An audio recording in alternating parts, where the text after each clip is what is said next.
এজন্য বিশ্বনবী বললেন, খবরদার এদিনের নামাজ মিস করো না।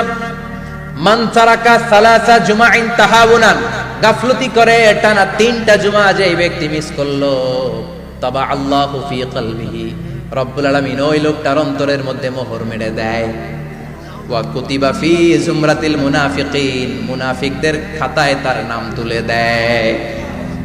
3টা জুমা যদি কেউ মিস করে, 2টা পানিশমেন্ট। এক হচ্ছে তাবা আল্লাহু ফি কলবি, আল্লাহ অন্তরে মোহর মেরে দেয়। ভালো কথা ভাল লাগে না, নামাজ ভাল লাগে না, আজান ভাল লাগে না, ইসলাম ভাল লাগে না, শুধু মौज মাস্তি ভাল লাগে, গান বাজনা ভাল লাগে, এরকম আছে না নাই?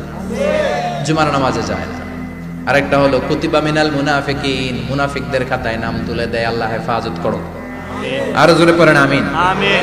জুমার দিন আগে আগে মসজিদে আসবেন ইনশাআল্লাহ। সবাই রাজি? ইনশাআল্লাহ। আসেন, আল্লাহ জুমার ব্যাপারে কি ওয়াজ আমাদেরকে করলেন আমরা শুনি। শুনতে রাজি? আল্লাহ বললেন, ইয়া আইয়ুহাল্লাযীনা আমানু ইযা নুদিয়া লিস-সালাতি মিন ইয়াউমিল জুমআতি ফাসআউ ইলা যিকরিল্লাহি ওয়া যারুল বাই', যালিকুম খায়রুল লাকুম ইন কুনতুম তা'লামুন। পড়েন না আল্লাহু আকবার। আল্লাহ বললেন, ও আমার মুমিন বান্দারা শোনো শোনো। আপনাদেরকে অ্যাড্রেস করে আল্লাহ বলছেন, ও আমার মুমিন বান্দারা শোনো, ইযা নুদিয়া লিস-সালাতি মিন ইয়াউমিল জুমআ, জুমার নামাজের আযান যখন দেয়া হয়, ফাসআউ ইলা যিকরিল্লাহ, আল্লাহর স্মরণে তোমরা ধাবিত হও। ওয়া যারুল বাই', কেনা বেচা বন্ধ করে দাও। যালিকুম খায়রুল লাকুম ইন কুনতুম তা'লামুন, এটাই তোমাদের জন্য কল্যাণ যদি তোমরা বুঝতে পারো। জুমার নামাজের আযান যখন হয়, ফাসআউ ইলা যিকরিল্লাহ, আল্লাহর স্মরণে তোমরা বের হয়ে যাও। আল্লাহু আকবার। ফাসআউ ইলা যিকরিল্লাহ ইযা নুদিয়া লিস-সালামি ইয়াউমিল জুমআ, জুমার নামাজের আযান যখন দেয়া হয় বের হয়ে যাও, তখন কোনো কাজ রাখা যাবে না। এই আযান দ্বারা উদ্দেশ্য হচ্ছে খতিব সাহেব খুতবা দেওয়ার জন্য মিম্বারে বসলে যে আযানটা দেয়া হয়, এই আযান। কথা বুঝতে পেরেছেন? কিন্তু দুর্ভাগ্যজনক হলে সত্য, আমাদের বাংলাদেশে এই আযানটা কেন যেন মুয়াজ্জিন ভাইরা ইমাম সাহেবের সামনে এসে আস্তে আস্তে দেয়, ছোট ছোট করে ইমাম সাহেবের মুখের উপরে দেয়, মাইকে দেয় না। এটা পাইছে কই? এটা যে কোত্থেকে ঢুকছে এক আল্লাহই ভালো জানে। আযান মানে অ্যানাউন্সমেন্ট। আযান মানে কি? কথা বলেন। অ্যানাউন্সমেন্ট কি জোরে হবে না আস্তে?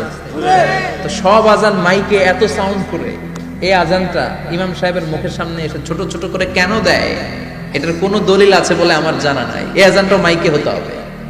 আমি পৃথিবীর যত দেশ ঘুরেছি, অনেক বড় বড় মসজিদে আমি জুমার সালাত করেছি, সব জায়গায় মক্কাতুল মুকাররমা সহ মসজিদে নববী সহ সব জায়গায় খতিব সাহেব জুমার মিম্বারে বসার পরে যে আযানটা দেয়া হয়, এটাও অন্যান্য আযানের মতো মাইকে দেয়া হয়। আল্লাহ বললেন, ইযা নুদিয়া লিস-সালামি ইয়াউমিল জুমআ, জুমার দিনের আযান যখন দেয়া হয়, এই আযান দ্বারা উদ্দেশ্য হচ্ছে খতিব বসলে যে আযান 12:30 12:15 দিকে যে আযান, এই আযান উদ্দেশ্য নয়। বিশ্বনবীর সময়ে এই 12:30 12:15 দিকে যে আযান ছিল, এটা ছিল না। বিশ্বনবীর সময় ছিল না, আবু বকরের সময় ছিল না, সাইয়েদনা ওমর ফারুকের সময় ছিল না। এটা চালু হয়েছে সাইয়েদনা উসমান যুন্নুরাইনের সময়। তখন মদিনাতে মানুষের সংখ্যা অনেক বেড়ে গিয়েছে, লোকজন আর জায়গা হয় না, মুসল্লিতে ঠাসাঠাসি। উনি ঘোষণা দিলেন, সুকে জাওরা, জাওরা নামক বিশাল একটা বাজার আছে, ঘোষণা দিলেন এখন থেকে ওই জায়গায় জুমার নামাজ হবে। মানুষ যেন আগ থেকে প্রস্তুতি নিয়ে আসতে পারে, এজন্য জাওরা নামক বাজারে উনি আর একটা আযান দেওয়ার প্রচলন করলেন। সুবহানাল্লাহ। সেখান থেকে আজ অবধি আমরা এই অতিরিক্ত আযানটা দিয়ে থাকি। এটা নবীর সুন্নাত না, এটা সাহাবীর সুন্নাত। বিশ্বনবীর সুন্নাহ মেনে নেওয়া যেমনি আবশ্যক, 4 খলিফার থেকে পাওয়া সুন্নাতগুলো মেনে নেওয়া আবশ্যক। বিশ্বনবী বললেন, আলাইকুম বিসুন্নতি ওয়া সুন্নাতিল খুলাফায়ে রাশিদিন আল মাহদিন, আমার সুন্নাত ধরবা। হেদায়েত প্রাপ্ত 4 খলিফার সুন্নাত ধরবা। কেমনে ধরবা? ইক্ষু চিনেন? ইক্ষু না গ্যান্ডারি নাকি আখ না কুশাই? হ্যাঁ, আখ। কাঁচা আখ খায় কি করে? এই সামনের দাঁত দিয়ে ভাঙে না? সামনের দাঁত দিয়ে বলে ভাঙে, চাপার দাঁত দিয়ে, এই জায়গার দাঁত দিয়ে শক্ত করে ধরতে হয়। বিশ্বনবী বললেন, আব্দু আলাইহা বিন নওয়াজিজ, আমার সুন্নাত আর সাহাবীদের সুন্নাতকে চাপার দাঁত দিয়ে আঁকড়ে ধরবে, যাতে ছুটে না যায়। চিল্লায় পড়েন আল্লাহু আকবার। আল্লাহু আকবার। এটা সাইয়েদনা উসমানের সুন্নাত। বিশ্বনবী বললেন, ইযা নুদিয়া লিস-সালাহ মিন ইয়াউমিল জুমআতি ফাসআউ ইলা যিকরিল্লাহ, জুমার দিনের আযান যখন দেয়া হয়, ফাসআউ ইলা যিকরিল্লাহ, আল্লাহর স্মরণের দিকে ধাবিত হও। দেরি করো না। দেরি করা যাবে? আজান হইলে কোনো কাজ রাখবেন? কোনো ব্যস্ততা থাকবে? কাজ একটাই, জুমার নামাজ। চিল্লায় বলেন কাজ একটাই, সেটা কি? জুমার নামাজ। আল্লাহ বললেন ফাসআউ, ফাসআউ এর শাব্দিক অর্থ হচ্ছে দৌড়াও। আসলে কি? তো এই দৌড়াও দিয়ে আসলে দৌড়াও বোঝানো হয়নি, এটা দ্বারা বোঝানো হয়েছে আল মুবাদারা ওয়াল ইহতিমাম, ইম্পর্টেন্স দেয়া, এমফাসাইজ করা, গুরুত্বের সাথে আগে আগে প্রস্তুতি নাও। ফাসআউ দ্বারা দৌড়ানো বোঝানো হয়নি। প্রমাণ কি? কারণ বিশ্বনবী দৌড়ে দৌড়ে নামাজে যেতে নিষেধ করেছেন।